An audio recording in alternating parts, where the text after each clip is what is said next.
మనకి పొద్దునే ఇంట్లో వంటలు చేసుకుంటూ మనం పని చేసుకోవాలన్నమాట. ఒకే పని దగ్గర ఉన్నాం అనుకో కుదరదు కదా. తొందరగా చేయాలనుకుంటే కిచెన్ దగ్గర ఒక వర్క్, సామాన్ల దగ్గర ఒక వర్క్ చేసుకున్నామంటే తొందరగా అయిపోతుందన్నమాట. ఏమంటే పార్లర్కి అయితే 9 అంతా వెళ్ళిపోవాలి మార్నింగ్.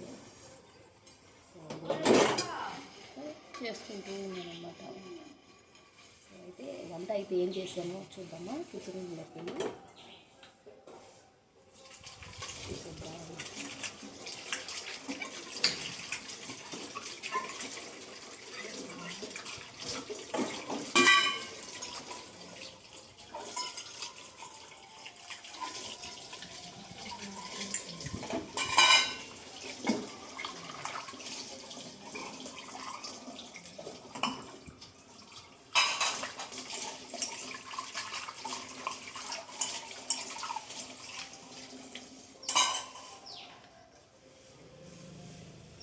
రండి చూద్దాం కిచెన్ రూమ్లోకి వెళ్ళి.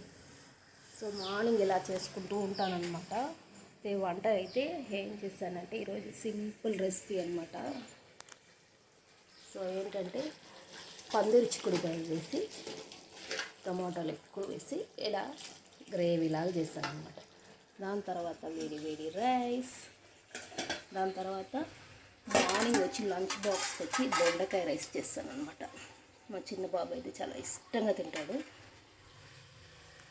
అలాగే సోదరమ్మ తల్లి ఇవాళ మార్నింగ్ వంటలు ఇలా చేసుకొని ఇదైతే చక్కా చేసుకొని పార్లర్కి అయితే రెడీ అయ్యి వెళ్ళాలన్నమాట. రొటీన్ అనమాట. అలాగే మీకు ఒక చిట్కా చెప్తాను. ఏంటంటే చిరాగ్గా చేసామనుకో మార్నింగ్ మనకి ఒక పని అనేది 2 పనిగా అయిపోతుంది అనమాట. సో చిరాకు అనేది వచ్చినా కూడా మైండ్లోకి దాన్ని తీసేయాలన్నమాట. సో ఆ చిరాకు తీసేసి ఇష్టంగా చేసామంటే పని చాలా ఈజీగా అయిపోతుంది అనమాట. సో చిక్కుడుకాయ కర్రీ అయితే అయిపోయింది. వేరే బౌల్లోకి మార్చుకొని ఇక ఈ పాత్రను కూడా తోమేద్దామనేసి. సో మొత్తం క్లీన్గా ఉండాలన్నమాట. నాకు కిచెన్ రూమ్లో ఏది ఉండకూడదు అనమాట. చక్కగా చేసుకోవాలన్నమాట. సో అదనమాట అండి ఇవాళ. సో మీరేం చేస్తారండి వంట? సో కామెంట్స్ చేయండి. నా వీడియో మీకు నచ్చితే లైక్ చేయండి, షేర్ చేయండి. ఓకేనా? కొత్తగా చూస్తున్న వాళ్ళైతే సబ్స్క్రైబ్ చేసుకోండి. ఓకేనా? అందరికీ బాయ్.